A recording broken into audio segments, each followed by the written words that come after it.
Good evening everyone, this is Brother Sai Alejo and I bring you greetings po from Bethany Baptist Church, Milan, Italy. And praise God, our Gospel hour has been resumed, no? At nagpapasalamat po kami, though nagkaroon po ng konting pause, but we may call it Sela, no? Divine pause for some preparations. Nonetheless, God allowed us to air again our Gospel hour. And it's only by God's grace that we can be a channel of blessing, not only here from Milan, not only from Europe, but to all parts of the world. Because we are using technology, platform, media, and marami po ang naabot po nito. Okay? So magandang gabi po. Bagamat dito po sa Europe ay mataas pa ang araw. Good evening to our brethren from Milan, down to Rome, down to Malta, going up to Norway, to Poland, to Switzerland, at sa ampang dako po ng mundo, no? Meron po sa Spain, no? Meron dun sa kung saan-saan pa, okay? So magandang gabi po, and to our followers online, meron po nagtutune in coming from the Middle East. Ayan, good evening po. I believe you are 2 hours advanced, no? So, good evening po, and to our visitors online na nasa Pilipinas, ayan, magandang good morning night, kumbaga middle of midnight na, no? So, praise God po, tayo po nakakapagpatuloy sa biyaya po ng Panginoon. So, I encourage everyone to please send the link dun po sa mga ating kaibigan, sa ating kapamilya, no, sa ating mga kapuso, kababayan, no, mga dating kabarkada, ka-classmate, lahat ng may ka, no, i-forward mo yan, ka-right click, no. So i-forward mo po yang mga ito pong ating link na ito so that we can be a channel of blessing to many people because we believe that the Word of God is for all. Hindi lang po yan exclusive para sa ilang tao, but ito po ay para sa lahat po ng tao, no? So tonight, I am very excited to share the lesson at grabe po itong lesson na to. I was contemplating until now and I hope and pray na naging blessing po ito not only for us but to our visitors invited online, no? Praise God po. At ang nakatoka po ay ang international team. Ayan. So lahat po ng outreaches, if you are one from the outreaches, please involve, please share the link. Alam mo, hindi dapat po natin ipagdamot ang eternal life in heaven. Okay? So much for that. As we start, I'd like you to open your Bible if you have your Bible, but para po sa ating mga visitors online, our media team will flash those Bible verses, mga points para makasunod po kayo ng maayos. Okay? So we have a jumping board text coming from John chapter 8 verse 32. We will be reading this verse and then we will jump to our main Bible text later. Okay? So allow me to read John chapter 8 verse 32, and the Bible tells us, "And ye shall know the truth, and the truth shall make you free." Okay? So let's go to our main Bible text. Tayo po ay tatalo ng ilang chapters, 4 chapters. And we will be reading John chapter 12, beginning from verse 20 down to 26. Okay? So the Bible tells us, "And there were certain Greeks among them that came up to worship at the feast. The same came therefore to Philip, which was of Bethsaida of Galilee, and desired him, saying, Sir, we would see Jesus. Philip cometh and telleth Andrew, and again Andrew and Philip tell Jesus. And Jesus answered them, saying, The hour is come, that the Son of Man should be glorified. Verily, verily, I say unto you, except a corn of wheat fall into the ground and die, it abideth alone, but if it die, it bringeth forth much fruit. He that loveth his life shall lose it, and he that hateth his life in this world shall keep it unto life eternal." Last verse. "If any man serve me, let him follow me. And where I am, there shall also my servant be. If any man serve me, him will my Father honor." Allow me to read verse 21 before we pray. Bible tells us, "The same came therefore to Philip, which was of Bethsaida of Galilee, and desired him, saying, Sir, we would see Jesus. Let's go to the Lord in prayer. Heavenly Father, thank you so much, Lord, for allowing once again this very platform, the media ministry, Lord, of Bethany Baptist Church, Milan, Italy, to become a channel of blessing this evening. Thank you, Lord, because it's only by your grace that we can continue. And it is by faith, Lord, that we are praying for viewers, followers, Lord, that you will speak to each and everyone's heart, Lord. Tonight, Lord, we are grateful, we are happy, and we are very excited, Lord, to continue this ministry, Lord. As we humble ourselves, Lord, before Thee, we are asking for your forgiveness. Lord, you see our hearts, Thou knowest us, search us, and forgive us for all the sins we have committed. Lord, at this time, I'm asking your divine favor, your divine enablement, Lord, your divine boldness, Lord, to share the Word of God, to share this gospel of the Lord Jesus Christ to all the viewers, Lord. And Lord, whatever principles that we will be learning tonight, may you help us to apply it in our lives. And we are praying, Lord, for the visitors that we have invited, those visitors, Lord, that confirm their attendance tonight, Lord. Please speak to their hearts, Lord. And we will pray, Lord, and continue to claim the victory tonight, that you will be the one who will save their souls tonight. Lord, thank you so much for my brethren behind the media ministry. Ikaw po mag-guide po sa kanila at ikaw pong bigay ng wisdom. Ikaw po, Panginoon, ang magprotekta ng lahat ng ito. Bakuran niyo po ng protection, Panginoon, against Satan. At nawa po ay makapag-air po kami ng Word of God ng tuloy-tuloy, ng smooth. At nawa po ay maging blessing po ito. Bless niyo po ang mensahe, Panginoon, even Lord, thy servant. And we claim the victory tonight, Lord. Please save souls tonight. At nawa marami pa pong kaluluwa ang makarinig po nito. And in our midst, Lord, you will be the one to receive all the honor, the glory, and the praise. For you will always increase, and we must always decrease. In Christ's precious name we pray. Amen and amen. Okay. So, I can see Sis Anna from Poland. No? Also, Sis Jenny from Rome. And many more brethren. Okay? So, as we continue, alam niyo po, one night I dreamed about many people. And at the moment, meron po akong FB page, and I was helping people to find jobs. By God's grace naman po, nakakapagbigay po tayo. Wala pong bayad yun. We are, by God's grace, are asking jobs and then offer it to those people na wala pong trabaho. And some of them are really blessed by the job, nabigyan po by God's grace. Some of them are not, no, because of some requirements. But you know what? One night, I dream about it. Sa dinami-dami po ng mga nag-comment po doon, they put their numbers and they put their comment that I am interested. Parang one night po is that I was sharing something about the Bible, the Word of God. And the last word that I spoke or yung na-utter ko is Jesus. And then many viewers, followers na nag-comment po, and they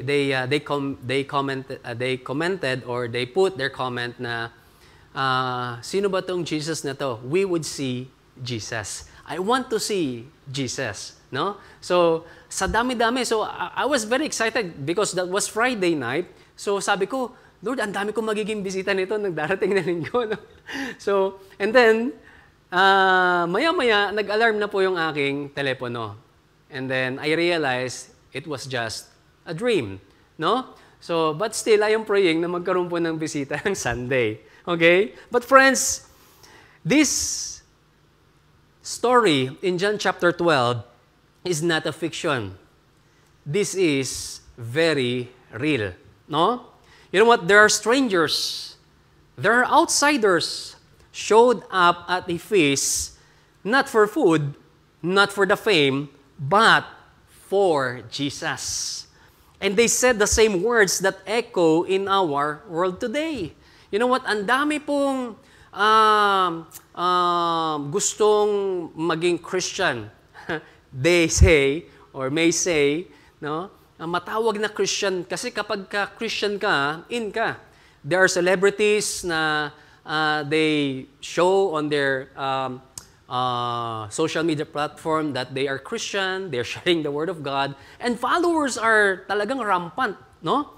And the very phrase is still the same.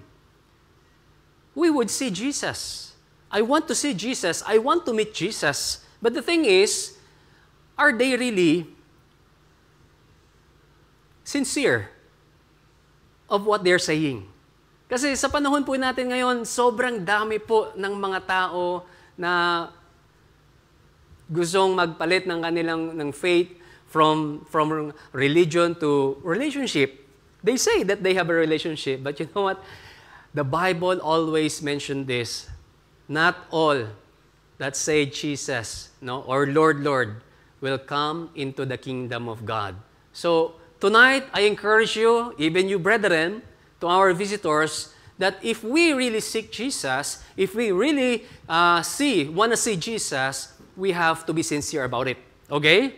So that's the cry of every heart. Even it is buried under sin, destruction, addiction, or pride. And the world is still peeking through the windows of our churches, families, and our lives wondering, is Jesus really there? No? So, may mga visitor tayo, nag-observe, no? And by God's grace, yung character naman po ng Panginoon, nakikita po sa atin, biyaya po ng Panginoon, and that's the reason why visitors are coming back. And then we will recognize again returnees, no? And so on and so forth. Now, shifting spotlight to us now. We will answer that hunger that goes beyond background. We will be the connection point, not the stumbling block. The same that Philip and Andrew did. They brought those Greeks or Grecian closer to God. Because somewhere, someone's soul is whispering, please, I want to see Jesus. Okay? Brethren and visitors, the title of our lesson tonight, The Cry of Every Heart. The Cry of Every Heart. And tonight, I'd like to share with you about the two important realities about the cry of every heart. No? The cry of every heart. Number one, in verses 20 to 21, the Bible tells us, and there were certain Greeks among them that came up to worship at the feast. The same came therefore to Philip, which was of Bethsaida of Galilee, and desired him, saying, Sir, we would see Jesus. No? Number one, the hunger beyond heritage. The hunger beyond heritage. No? This is about spiritual desire over cultural division. They're not Jews, but they were there in Jerusalem to worship at the feast. No? They were Gentiles. Okay? Now, the miracle did by the Lord Jesus Christ, raising Lazarus from being dead, going back to chapter 11, draw many people and believe the Lord. You know what? If you will read John chapter 11, verse 45, Bible tells us that many of the Jews which came to Mary and had seen the things which Jesus did, believed on Him. Grabe, no? Kasi pinatunayan po ng Panginoon doon that He is the resurrection and the life. No? Hinintay niya po munang mamatay si Lazarus. Hindi po nagtutulog-tulugan doon si Lazarus. He was dead for days. And according to the Bible custom, to the custom of the Jews, kapag ka ang isang bangkay ay lumipas na ng 4 na araw at mahigit pa, totoong patay na po yun. Okay? And that's the reason why yun po yung hinintay ng Panginoon to make this miracle happen. You know what? But some gone their ways to the Pharisees to report what Jesus did and the potential threat it may bring to the religious group. Maraming naniwala, marami ding namang na-threat, nagpanic. Look with me in John chapter 11, verses 46 to 48. Bible tells us, but some of them went their ways to Pharisees. and told them what things Jesus had done. Sinumbong nila, nag-report sila, no? Then gathered the chief priests and the Pharisees a council and said, "What do we?" No? So nagpapanik sila nung time na to for some reason. For this man doeth many miracles. Kasi nandun na ang Panginoon, nagmi-minister siya sa mga may sakit, pinapagaling niya, nagpakain ng 5,000. Kung tutuusin, yung time na po ng Panginoong Hesus dito, kung tawagin po sa ating time ngayon, is viral. Trending ang Panginoong Hesus ngayon dito. No? Kaya nga po, ang daming nadodrone sa kanya papalapit. No? Merong sincere, merong hindi. Kaya nga po, ingat po tayo ngayon sa mga panahon ngayon. There are people today that they are composing songs. Alam niyo na po yan, yung may step pang ganun. Alam niyo po yung step na yan. And that is a form of, yung form nila ng worship na kung saan dinadaan nila sa kanta, sa band, no? That's a concert, hindi yung worship, no?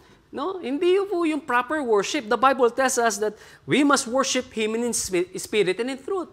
But those people are they are magneting those people because yun yung po yung gusto ng laman eh. No, gusto ng laman natin yung tumalon-talon na habang kumakanta. Gusto ng laman natin na habang kumakanta mayroong bit-bit na bote. No, yun po yung laman. And that's the reason why tonight, if you are really seeking for Jesus, mga bisita po naming mahal, please be sincere. And please be minded that ang katotohanan po ay i-reveal talaga sa iyo ng Panginoon kung totoong nagsisik ka po sa Kanya. Okay? So, sabi dito ng Bible, as we continue, if we let Him thus alone, all men will believe on Him. Sabi nila, kung hahayaan natin na gumawa ng miracle si Jesus, nako, tapos tayo nito. Ang mga tao ay pupunta sa Kanya. Yun, na-threaten na po sila. And the Romans shall come and take away both our place and nation. So, the chief priests and the Pharisees and the whole Sanhedrin group took counsel and planned to eliminate the works and existence of the Lord Jesus Christ. If you will see in verse 45, John chapter 11, they plot, no? Nagplot po sila ng paano nila patayin si Jesus po dito, no? In verse 53, sabi po ng Bible, from then that day forth, they took counsel together to put Him to death. So talagang, etong gagawin natin para mawala yan, no? And then, jump po tayo ng verse 57, sabi ng Bible, now both the chief priests and the Pharisees had given a commandment that if any man knew where he were, he should shew it that they might take him. So, talagang nag-announce sila dito. Kung alam nyo kung nasaan si Jesucristo, sabihin nyo sa amin para dakipin. Now, on the other hand, the beautiful side of the miracle made by the Lord Jesus Christ in John chapter 11, raising the dead Lazarus, was not only intended for the Jews. No? Maaari, hindi doon nakalagay. But there are many people there. Even Gentile believers got affected, which pushes them to come to Jerusalem and seek for Him. You know what? Parang magnet dito si Jesus eh. No? Kumbaga, meron dito hashtag Jesus raised Lazarus. Kapag sinearch mo pong yun, lalabas agad yung short film na yun, no? Short video na yun. And that's the reason why na talagang nowadays rampant po, no? Ang false Christ. False Christianity. No? Rampant po yan. And we have to be minded of what the Bible says. Amen? These Greeks were were likely God-fearing Gentiles who had come to Jerusalem for the Passover feast. Balikan po natin in John chapter 11 verses 55 to 56. And the Jews' Passover was nigh at hand, and many went out of the country up to Jerusalem before the Passover to purify themselves. For what? No? They sought for Jesus. Kung babalikan natin yung verse 20, sabi dito, and there were certain Greeks among them that came up to worship at the feast. So, they are, believers there seeking. Okay? So, though they were not Jews by ethnicity or heritage, they were spiritually drawn to the God of Israel. and ultimately to the Lord Jesus Christ. We may think that raising Lazarus from being dead is just a local ministry of the Lord Jesus Christ. But you know what? It's specifically intended for the Jews to make them believe that Jesus is the resurrection and the life without knowing that God has a far and greater purpose. You know what, mga kaibigan ko, mga kapatid ko sa pananampalataya, what we are doing here in this very gospel hour is not only for Milan. This is not only for Europe. This is not only for this region. This is for the whole world because the internet connects to the whole world. No? So what we are doing here, what we are posing here is wala tayong tinataas dito kundi ang Panginoong Hesus lamang. No? Maaring minsan nahagip tayo ng camera, nagbibigay ng tracts. That's a good one. But make sure that our testimony, maingat po tayo kapatid. Because what we are serving here at Bethany Baptist Church, Milan, Italy, is none other than the Lord Jesus Christ. Kapatid, wala tayong ibang pinapasikat dito ng tao. Ang pinapasikat lamang po natin dito ay ang Panginoong Hesus. Because He is the Savior, He is the very need of the people, especially the lost one. Amen? So, because this moment marks a pivotal turning point for non-Jews expressing a direct desire to see the Messiah, foreshadowing the global reach of the gospel. Sabi ng verse 32 of John chapter 12, "And I, if I lift them up from the earth, will draw all men unto me." So what we can learn, no? As our point number 1 says, the hunger beyond the heritage. Hindi man sila nabibilang doon sa chosen nation bilang Hudyo, but there is hungerness. Uhaw, gutom, no? Sana kung ikaw po'y bisita, ito rin po yung nararamdaman mo, no? What we can learn, every person, regardless of race, nation, or religion, is created by the Lord with a spiritual longing that only Jesus Christ can satisfy. No? Meron akong nabasa na verse in Ecclesiastes chapter 3. At dito ko po napatunayan, at dito na rin po nanggaling yung ating title. No? Because God has placed eternity in every human's heart. No? Kaya pala, kahit yung mga mamamatay na, imbis na tumawag sila kung kani-kanino, dumudulog sila sa Panginoon. Kaya pala, yung mga nasaktan, yung mga hindi naman talagang totoong nananampalataya at naniniwala sa Panginoon, they are confessing the word Lord, God, Jesus. Why? Look with me in Ecclesiastes chapter 3, verse 11. Sabi ng Bible, He hath made everything beautiful in His time. Take note of this following phrase. Also, He hath set the world in their heart, so that no man can find out the work that God maketh from the beginning to the end. And that's the reason why every person has a longing for God. Yun nga lang, kailangan lang po natin tulungan, i-guide ang bawat tao kung talagang sincere sila dun sa tama na sinasabi po ng Biblia. Hindi po sa sinasabi ng kung sino-sinong tao, kung sino-sinong nagpapastor dyan, kung sino-sino nagpapastora dyan. Kailangan po, kung ikaw po ay totoong nagsisik, dito ka po maniwala. Okay? Because the Bible is the very Word of God. Amen?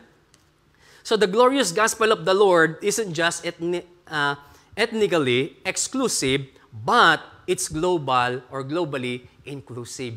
Okay? Gusto po ng Diyos lahat makarinig ng salita niya. Okay? Kasi wala mong pinili ang Panginoon. Maling doktrina po yan. Okay? In Matthew chapter 8, verse 11, sabi po ng Bible, "And I say unto you," pero mag-ingat po tayo, no?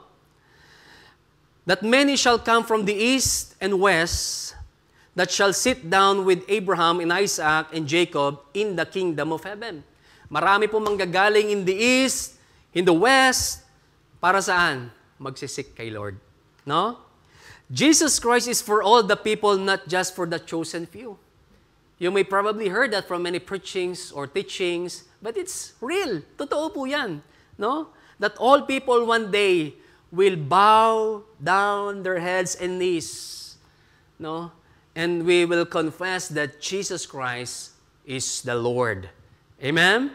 Sabi po ng Romans chapter 10, verses 12 to 13, "For there is no difference between the Jew and the Greek, for the same Lord over all is rich unto all that call upon Him. For whosoever shall call upon the name of the Lord shall be saved." Kapatid, kaibigan ko, mga bisita po namin sa gabing ito, Bible tells us, whosoever shall call upon the name of the Lord shall be what?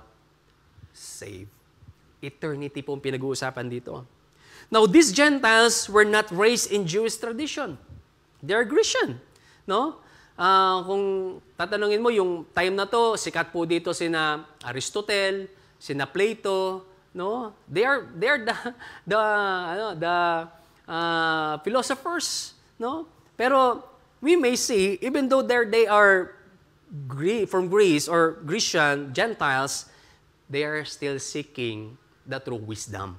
Amen? These Gentiles were not raised in the Jewish tradition, yet their hearts were stirred, showing that true hunger for God can emerge from unlikely places. Biruin mo, doon po sa libingan, doon pa nila narinig yung tinatawag po na pagbangon muli ng isang patay at nabuhay. Sinong gumawa? Si Jesus Christ po. No? In Isaiah chapter 56, verse 6 and 7, sabi po ng Bible, we're talking about the strangers, outsiders. They're not Jews.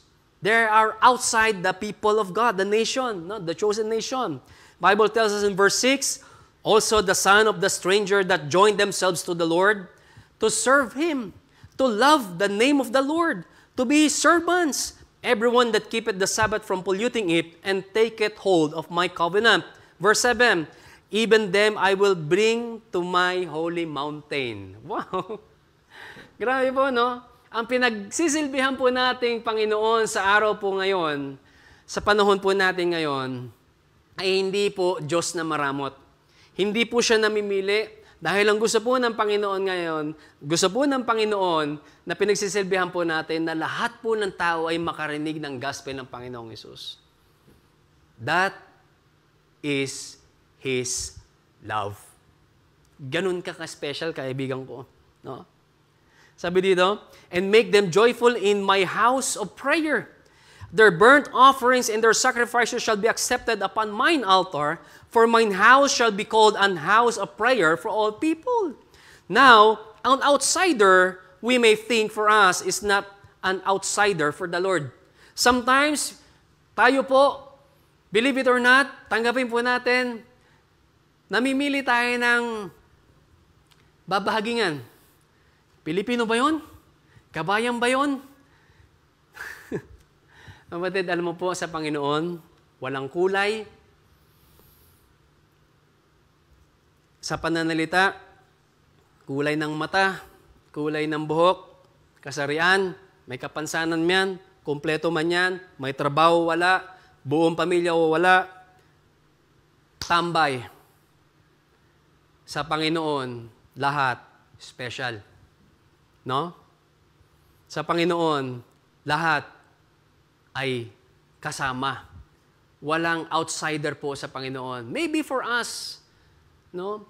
Some we are down to approach someone because hindi naman Pilipino yan eh. But you know what?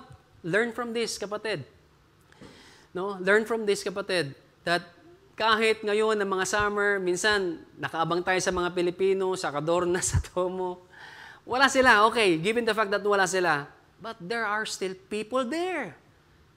There are souls everywhere, kapatid. And what we need to do is just to open our mouth and preach Jesus. Amen?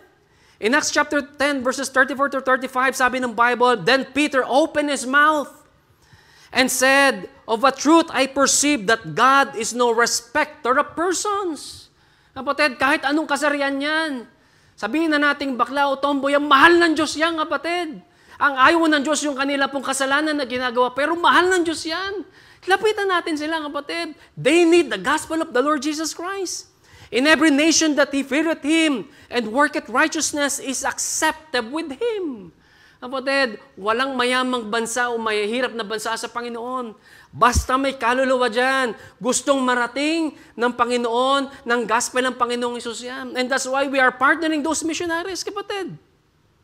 Spiritual hunger often emerges outside traditional and cultural boundaries. Sometimes, doon tayo nakatingin. No? Ay, iba yung tradisyon yan. Ay, iba yung kultura niyan. Pero you know what?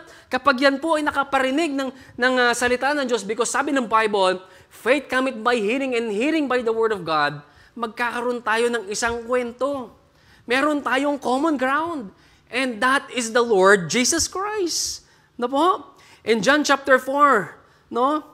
Verses 13 to 14, Jesus answered and said unto her, this is the woman in Samaria, whosoever drinketh of his water shall thirst again, referring to the drink coming from the well. But you know what? In verse 14, but whosoever drinketh of the water that I shall give him shall never thirst. But the water that I shall give him, in him of a well of water springing up into everlasting life. Kapatid, the Lord Jesus offers the living water to the Samaritan woman, another outsider.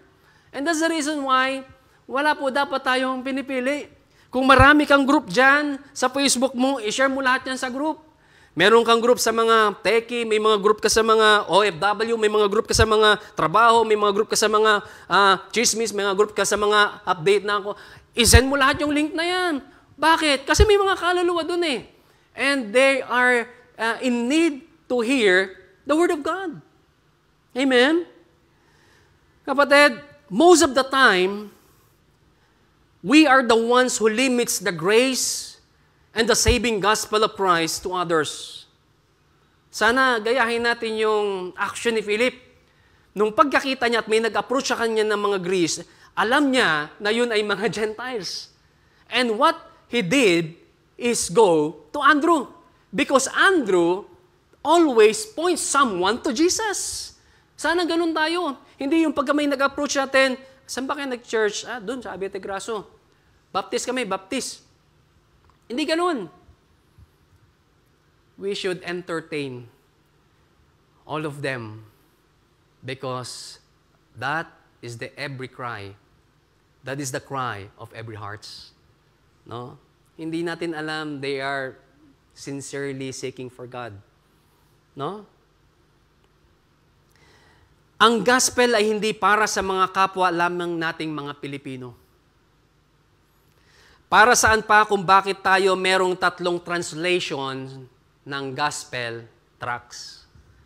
Meron kang English, meron kang Italian, at meron kang Tagalog. Para saan pa yan, kapatid ko? Amen? So, wag mo lang laging dalhin yung Tagalog. Dahil Tagalog lang, Pilipino lang yung babahagingan natin. Hindi po ganon, kapatid. Kailangan masanay tayo. Kailangan kung meron nga tayo, if we can able to speak Espanyol, di mag-share tayo ng Espanyol. If we can able to speak Bisaya or kung ano man, Ilonggo, kung ano man, let's speak the language. Because that is the very reason why Jesus come here. Sitting where people sit. No? Kadalasan, nababali ang ating atensyon sa religion. Naku, wag natin sharean yan. Mga saksi yan. Naku, wag natin sharean yan. Mga matitigas ang puso niyan. Naku, wag natin sharean yan. Baka makapag-debate yung mga yan. Kapatid, kadalasan, dito tayo nababaling. Religion, tradition, kulay, isama mo na rin ang intimidation. But you know what? We have to break this. No? Naiilang tayong kumausap kasi mahiyain at hindi naman tayo pala approach sa tao. No? I'd like to set an example, to share an example rather, si Sana. No? Dito sa church, hindi naman yan pala salita dito. No? Kung magsasalita yan, piling lang. Pero you know what? She is boldly sharing the Word of God outside. Sa Domo, sa Loreto. Why? Because she understands that the need of every people is the gospel of the Lord Jesus Christ. Ganun din dapat tayo, kapatid. Amen? We have to break yung barrier na to. Okay? Takot tayo sa rejection. na pwedeng maging cause ng ating pagka-discourage. Now, kung takot ka sa rejection, isipin mo yung ginawa ng Panginoon. No? Isipin natin yung ginawa ng Panginoon. Ang daming, probably, talagang pinagpaplanuhan na nga siyang patayin eh. But you know what? Meron pang chapter 12 nandyan. At tumakbo pa ng chapter 20, 21.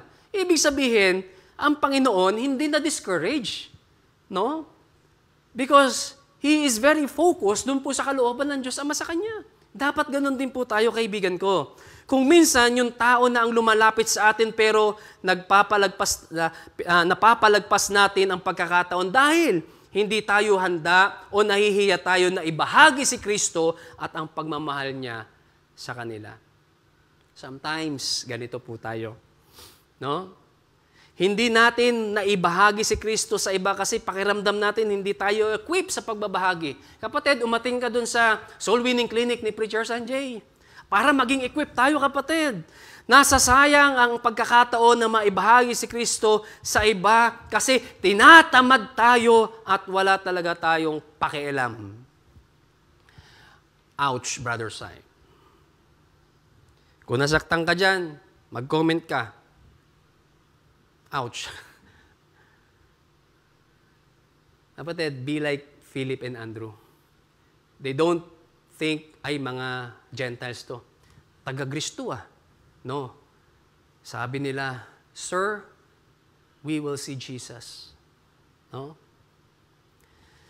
Tayo ba mismo nagkakaroon ng sariling pagkauhaw sa salita ng Panginoon? You could answer that at the privacy of your mind. Now, let us not limit God's reach to people who hungry or who are hungry and thirsty for the Word of God. If they are requested for Bible study, we go to that Bible study. If they are requested to nagtanong sila, ano bang relihiyon niyan, ano ba yung Christian na yan, sino si Jesus dyan, we have to explain it in the light of the Bible, the Word of God. Because their hearts are crying for the Lord. Be open to the fact that God is working in unexpected hearts with diverse cultures. Sometimes yung iba na-overheard tayo eh. No? Minsan habang nasa site ko sa aking peripheral, kapag nag-share po ako, merong humihinto din na parang gusto niyang makinig din. Pero dahil sa hiya, dahil may kausap po tayo, umaalis na siya. Pero you know what? If you're one of the silent partner, you can grab them. You can talk to them. No? Let Jesus be the center, not tradition, no religion. Wala po tayong pag-uusapan kamo na tradition no religion. Jesus lamang po. Tradition has value, yes, but it can't replace the real encounter with the Lord Jesus Christ. Iba kasi yun, kapatid, kapag na-encounter mo ang Panginoong Jesucristo. Focus and keep Christ at the forefront of our life and message. Wala po tayong itataas sa ating mensahe. Sa binabahagi natin, we could insert some experience, but wala po tayong ibang itataas. At ang laman ng mensahe natin, walang iba kundi si Jesucristo. Amen? Be ready to welcome spiritual seekers, no matter their backgrounds are. Be like Philip, kapatid ko. Be like Andrew. Be approachable and ready to guide others to Jesus Christ, especially those unfamiliar with church culture. Amen? Whether we are raised in church or not, ask ourselves, kapatid ko, am I still hungry to see Jesus? Tayo po mismo. No? Am I still hungry to see Jesus for my life? Or just living off tradition? Mahirap yung kaibigan ko. No? The two important realities about the cry of every heart. Number one, the hunger beyond heritage. Number two, sabi po ng verse 21 to 22, the same came therefore to Philip, which was of Bethsaida of Galilee, and desired him, saying, Sir, we would see Jesus. Philip cometh and telleth Andrew, and again Andrew and Philip tell Jesus. Number two, the pursuit through proximity. The pursuit through proximity. Kasi hindi sila makalapit doon kay Jesus. Probably there are many people there. But you know what? Those people, they know how to get with Jesus. No? Alam naman po ng tao dito yan. No? Kaya nga sometimes may magtatanong sa iyo, saan ka ba nag-church? Kapatid, kunin mo na yon, no? Probably they are pursuing, no? Because you are one of the proximity. Okay? Coming closer to Jesus Christ by seeking His people. These Gentiles Greeks didn't approach the Lord Jesus Christ directly. They went to Philip, then to Andrew, who finally took their request to the Savior.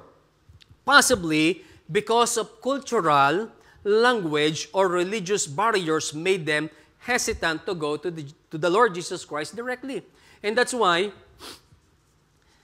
dahil alam nila na hindi sila Hudyo, they approach someone. No? Alam nila, and walang pinagkaiba po sa mga tao po ngayon. People know us because of what we are sharing to the social media. Facebook, church, soul winning, Facebook, dito sa mga programa natin. They know who you are. Now, if the Lord touches their hearts because their hearts are crying and seeking for the Lord Jesus Christ, one day they will approach us because we are the very proximity of them to the Lord Jesus Christ. But their desire to see and meet Jesus was strong enough to pursue proximity. The Gentile Greeks approached someone close to Jesus in order to get closer to themselves, to the Savior. What we can learn about from the point number 2, the pursuit through proximity. God often uses human instrumentalities as bridges to Himself. Hindi po gagamit ang Panginoon ng donkey, ng giraffe, ng elepante, ng gorilla. Gagamit po siya, kapatid, ng kanyang anak. Gagamit siya, kapatid, ng isang believer. Gagamit siya, kapatid, ng isang Christian. Why? Yun po yung method ng Panginoon. And that's the reason why discipleship is very important for us. Because through discipleship, that's the method of the Lord Jesus Christ to multiply the believers. No? In Romans chapter 10, verses 14 to 15, sabi po ng Bible, how then shall they call upon Him, or call on Him in whom they have not believed? And how shall they believe in Him of whom they have not heard? How shall they hear without a preacher? Kapatid, kahit wala kang title na preacher, you are a preacher of the Word of God. Huwag mo nang asamin na magkaroon ka pa ng title ng preacher kasi mabigat yan, kapatid. Ang laki ng accountability. But you know what? Every time that you reach someone sharing the Word of God, you are God's preacher. Amen? And how thou shalt preach except they be sent? As it is written, how beautiful are the feet of them that preach the gospel of peace and bring glad tidings of good things. Kapatid, hindi ba pwedeng gumamit ng hayop ang Panginoon para abutin ng mga tao? He could do that. Pwede nga gumamit ang Panginoon ng bagyo, itipunin niya lahat ng tao, lahat ng grandini, papuntahin niya doon para nasa isang field na lamang yung tao at mag-reveal ang Panginoon doon. Kayang gawin ng Panginoon. But you know what? We are very privileged. Why? Kasi ginagamit tayo ng Panginoon.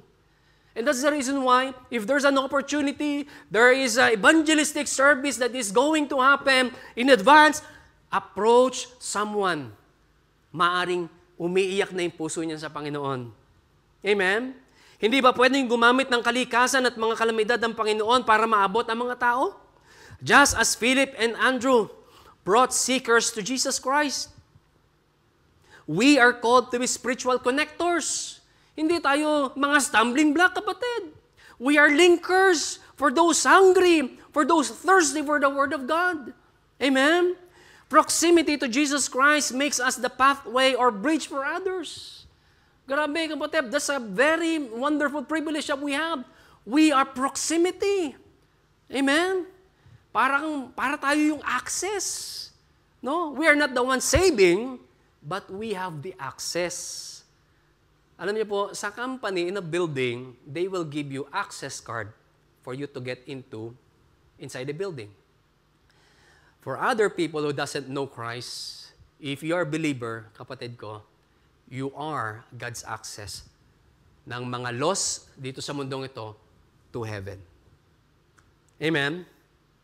In 2 Corinthians 5:20, now then we are ambassadors of Christ. As though God did beseech you by us, we pray you in Christ instead, be ye reconciled to God.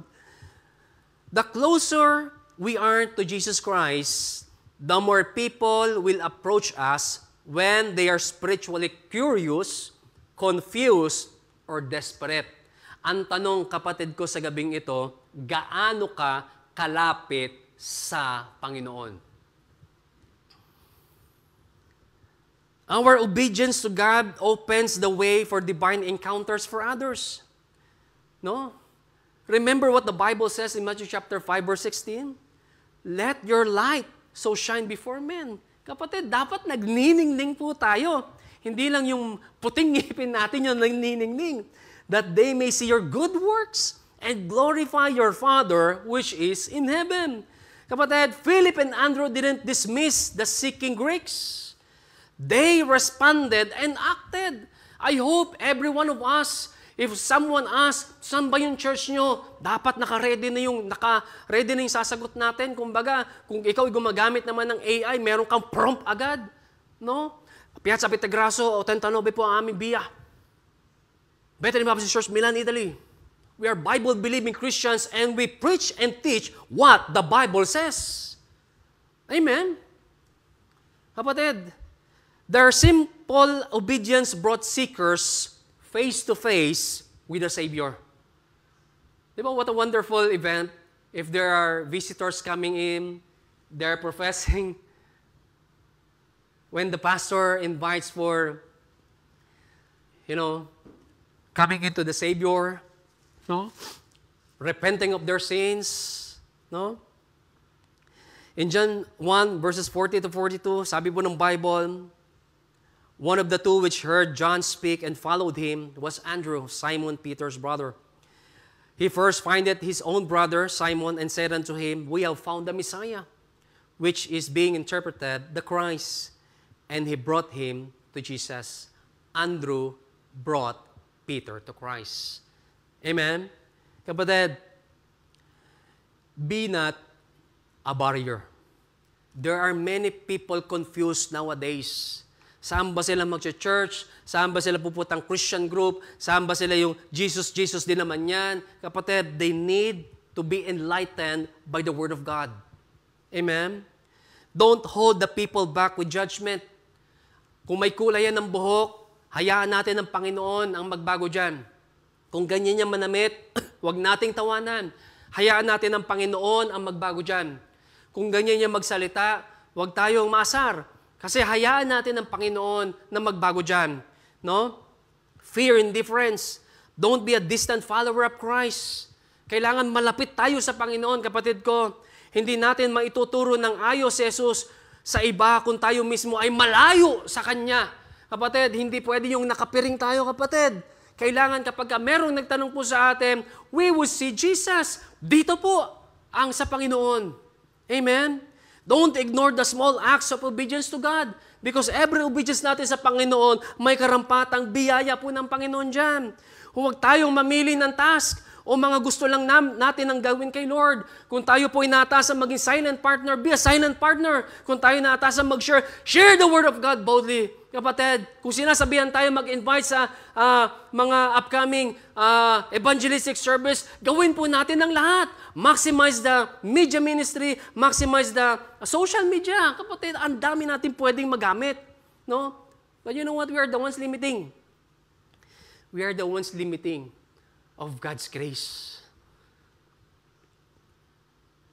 Huwag tayong masilaw sa titulo. Huwag tayong maghangad kaagad ng malaking tungkulin na hindi naman natin kayang gawin. Kapatid, huwag mo hanggarin na maging missionary agad. Mahirap po, kapatid. Mahirap magkaroon ng preacher na title, kapatid. No? Huwag tayong maghangad. Sabi nga, di ba, kung tayo ay faithful sa list, pagkakatiwalaan tayo ng Panginoon in much, amen, hayaan po natin ng Panginoon ang mag-promote po sa atin. Okay? Kung minsan, Ang tingin natin sa mga taong nagtatanong sa atin about sa church, about sa mga ginagawa natin, mga ministries, about sa mga Panginoon, ay isang malaking abala para sa atin. Bakit? Kasi nagsiselfone tayo eh. Hindi tayo tuloy makasagot. But you know what? If someone approaches us, brother, sister, sir, mom, we would say Jesus. Kapatid, ibulsa mo naman agad yung telepono mo, makipag-usap tayo, bumulot agad tayo ng gospel tract. Binabaliwala natin at tayo pa ang sanhi kung bakit sila ay mapapalayo pa sa Panginoon, imbes na papalapit. Nagiging makasarili tayo at disobedient believer sa Panginoon. Kapatid, can I encourage you this evening? Be a bridge. Maging tulay tayo. No? Choose to be God's instrument. Malaking pribilehiyo po yun. When someone spiritually hungry and spiritually thirsty comes near us, we should walk them toward the Lord Jesus Christ. Live in proximity to the Lord Jesus Christ. Kailangan malapit tayo para mas malapit nating maibibigay dun sa kausap natin, eto ang Panginoon. Kasi the more na malapit tayo, kilala natin siya. Amen? The more closely we walk with Jesus, the more we'll naturally become a gateway for others seeking Him. Kapatid, assess ourselves. Is my life leading people toward Christ or away from Him? When was the last time I witnessed to someone about Jesus Christ? When was the last time I invited visitor to the church? Brethren, beloved, never underestimate small acts of our obedience to God. Philip didn't preach a sermon like Peter. He simply passed along the request. Alam mo yung pinasa niya lang, di ba? Even simple, faithful steps can lead someone's life-changing encounter with Jesus. Grabe, no?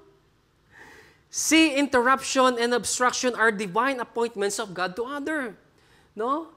Wag po sana nating isipin na nai-interrupt tayo. Wag po nating isipin na nag-o-obstruct tayo. But you know what? Those obstruction are God's work para makakilala yung taong yon.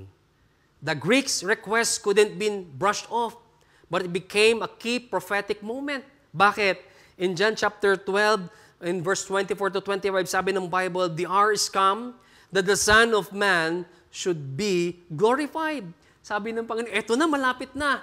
Because Gentiles are coming in. What if our next interruption is someone's first step toward the Lord Jesus Christ?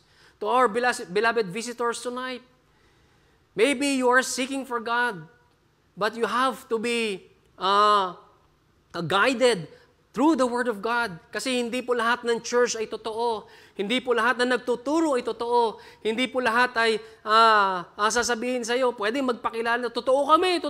Pero alam niyo po, let us hear what the Bible says. No? To our beloved visitors, no? Sabi ng Bible, there is none righteous, no, not one. There is none that understandeth. There is none that seeketh after God.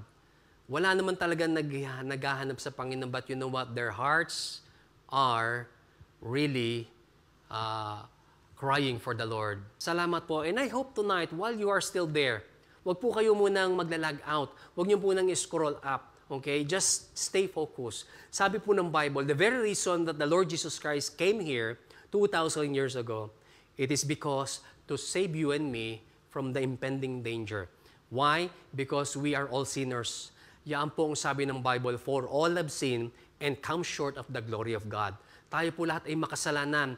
And that's the reason why Jesus Christ is ministering to the different people, from the Jews, Gentiles, hanggang nakarating po sa atin yung mensahe ng gospel.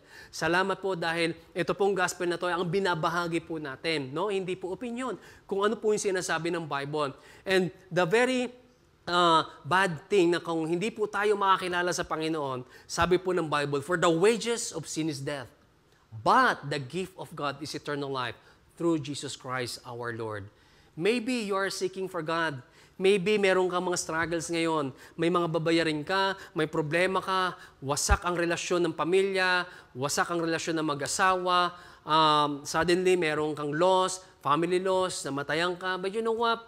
God are orchestrating those things para tayo po ay makakilala sa Kanya. And when we have the Lord Jesus Christ, we have everything. Sabi po ng Bible, for by grace are ye saved through faith, and that not of yourselves. It is the gift of God, not of works, lest any man should boast. But God commended this love toward us in that while we were yet sinners, Christ died for us. You and I are makasalanan. We are sinners. But mahal po tayo ng Panginoon kung bakit siya bumaba dito, and God offered Himself once and for all to redeem you and me. No? At ngayon po, ito po yung mensahe ng Panginoon. The cry of every heart. Maaring hindi mo pa napapansin, but your heart is now crying. It is longing for God. And gusto mong sabihin, I want to see Jesus also. I want to meet Jesus also. Now, sabi po ng Bible, in John chapter 8, verse 32, and ye shall know the truth, and the truth shall make you free. Because Jesus Christ is the way, the truth, and the life. No man cometh unto the Father except through Him. Sabi po ng Luke 19:10, for the Son of Man is come to seek and to save which was lost. You are lost kapag wala ka pa pong relasyon sa Panginoon. But tonight, praise God, Jesus, binigyan tayo ng Panginoon ng pagkakataon para marinig ang mensahe.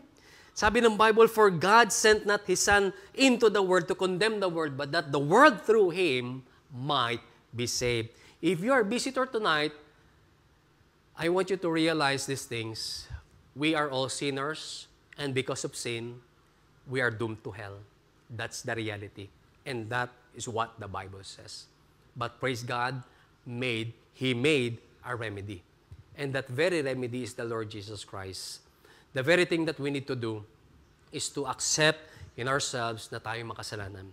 Realize that, tanggapin natin. Yun talaga eh. Kaya nga everyday nagkakasala tayo. But there is a remedy.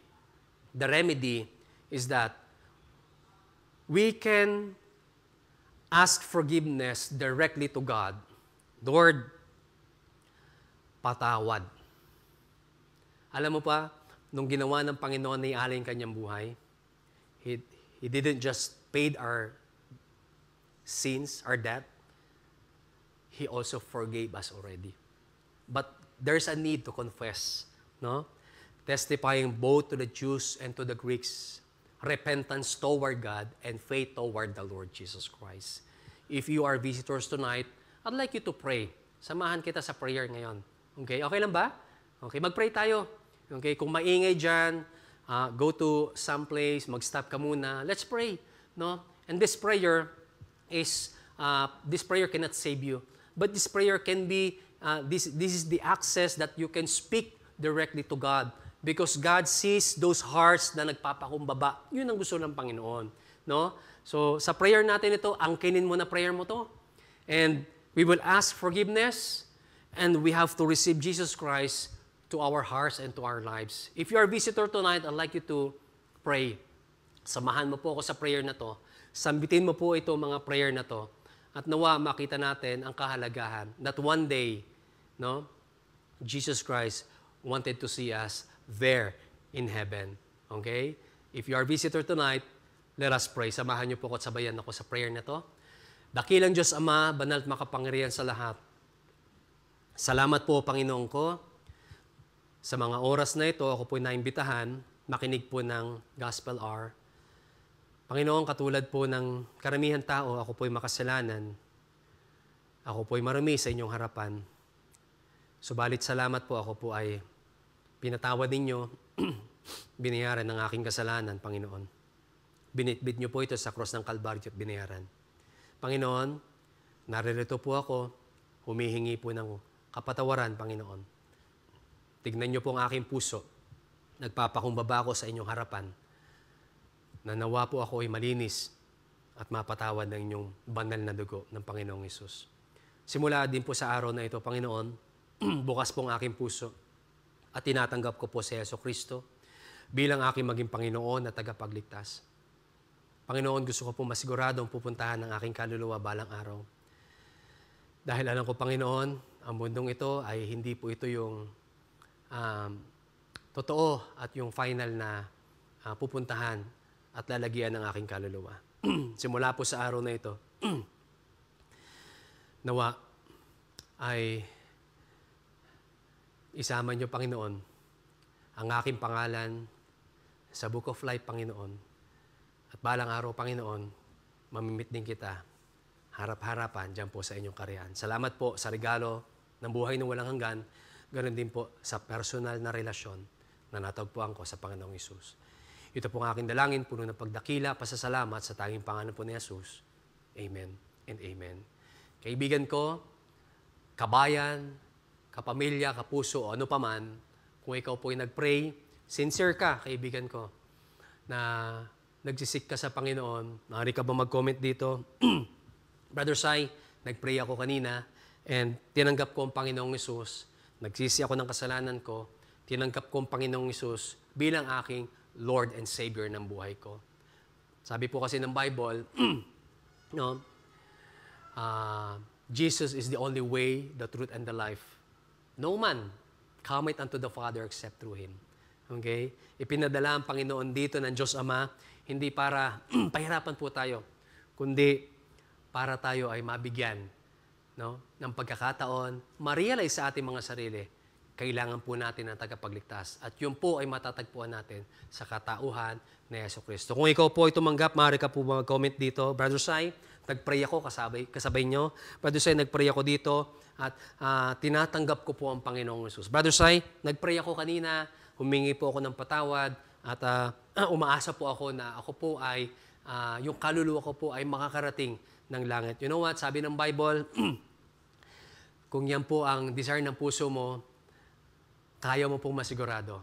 Kung nag-pray ka po ng sincere kanina, nagsisi tayo ng kasalanan, nag-repent po tayo ng kasalanan at tinanggap po ang Panginoong Hesus bilang Panginoon, tagapagligtas po natin, sabi ng Bible, you will be saved. No? Whosoever shall call upon the name of the Lord with sincere heart shall be saved. Whosoever shall call upon the name of the Lord, repented of our sin, shall be saved. Kaibigan ko, maaari ka po mag-comment dito. Brother Sai, natapos ko po yung mensahe, nagpapasalamat po ako. Huwag ka pong mahiya, no? Ang Panginoon po gusto po na makita yung ating pong sincerity. Gusto po makita na ang Panginoon yung ating humility. Kasi kung tayo po ay patuloy na babalutan ng ating pride, mahirapan po tayo, no? So, Jesus is the way, the truth, and the life. Siya po sinasabi ng Bible, for by grace are ye saved through faith, and that not of ourselves. Wala po tayong kakayanan. Tanging ang Panginoong Hesus lamang, no? Ang may kakayanang tayo po ay makapunta ng langit. Kung ikaw po ay nag-pray, maaari ka po mag-comment dito, Brother Sai, tinanggap ko po ang Panginoong Hesus.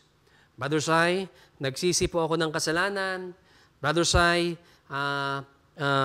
today ay sumabay ako sa panalangin at gusto ko po na masigurado ang aking pupuntahan at kahihinatnan ng aking kaluluwa balang araw. Kaibigan ko, kung ikaw po'y bisita sa gabing ito, huwag ka pong mahiya, mag-comment ka po dito, no? Dito po sa ating comment section, kung ikaw po'y bisita, we know for a fact, sabi po ng Bible, every hearts are crying.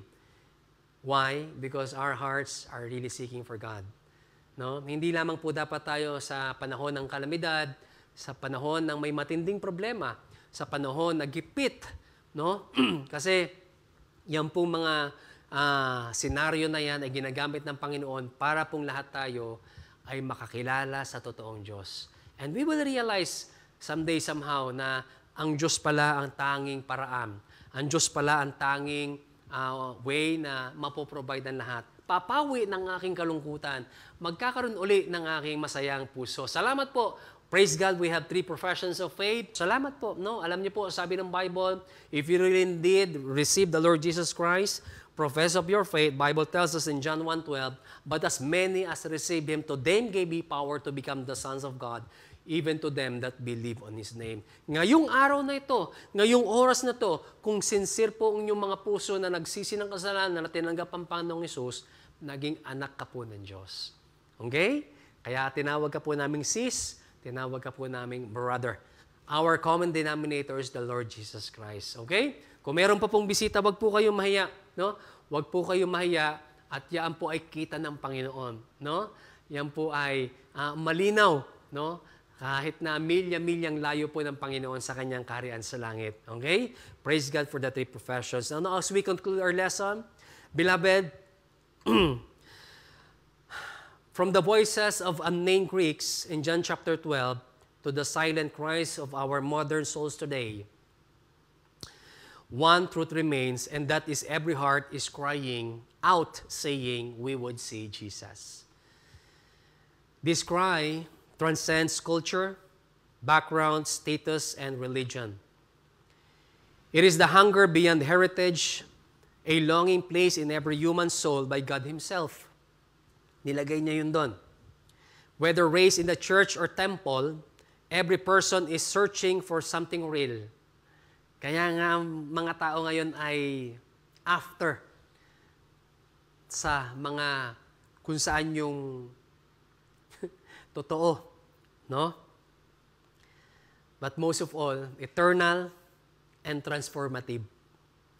That something is not a system, nor a sermon, or a structure, but it's all about the Savior. It's Jesus. And that cry is answered through the pursuit, through proximity. Whenever they believers, like Philip and Andrew, make room for seekers, get close to Christ, we may not be the answer, hindi tayo yung kasagutan, but we are the access point to the Lord. Our life, our love, our witness could be the very bridge to someone who needs to cross from curiosity to conversion. Amen? Brethren, keep moving forward. Keep sharing the Word of God. Be the connection. Be God's instrument. Leave the example and reveal the Savior to others. Because the world is still crying and Jesus is still calling. Amen? And praise God po, dito po natatapos ang ating lesson. No? The cry of every heart. Okay? Salamat po sa lahat ng nag-profess ng kanilang faith. If you are living here in Milan, we are inviting you to visit our church. No? Kung ikaw po ay naghahanap ng church, we are located here in Via Chiesa de la Rosa, 89. No? Bethany Baptist Church, Milan, Italy. And what we teach here and what we preach is what the Bible says. Okay? Wala pong opinion ng tao. Okay? So much for that. As we give the glory back to God, we will pray and close this gospel hour in a word of prayer. Heavenly Father, thank you so much, Lord, for 3 precious professions of faith. Maybe some other visitors are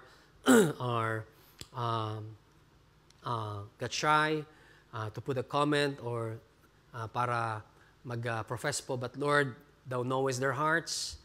Alam mo po, Panginoon, yung kanilang kailangan. Alam niyo po, Lord, na if they're really ripe to be harvest. And Lord, thank you for using this media platform. Thank you, Lord, for the opportunity that to be an instrument of yours to deliver Thy word. Thank you, Lord, for this privilege na kami po ay maging daluyan po ng pagpapala. Hindi lamang po dito sa Milan, sa Italy, not only the whole Europe, Lord, but we are grateful because we are privileged, Lord, to be a channel of blessing even to the uttermost part of the world. Lord, kung sino man po ang makarinig ng message na ito, may your name be the one glorified and magnified, Panginoon. May they know the Lord Jesus Christ as their personal Lord and Savior. And Lord, continue to bless this ministry, continue to enable us, Lord, enable the next preacher who will be delivering your word. At nawa po, Lord, ay muli po manumbalik, Panginoon, yung aming kagisigan, aming kagalakan na mag-imbita. Amen, Panginoon, online lamang po ito. Nagpapasalamat po kami, Panginoon, at ikaw lamang po ang laging maitaas at kami po ang laging maibaba, Panginoon. Maraming salamat po, for we ask and pray this in Christ's precious name. Amen and amen. This is Brother Sai saying good night and God bless.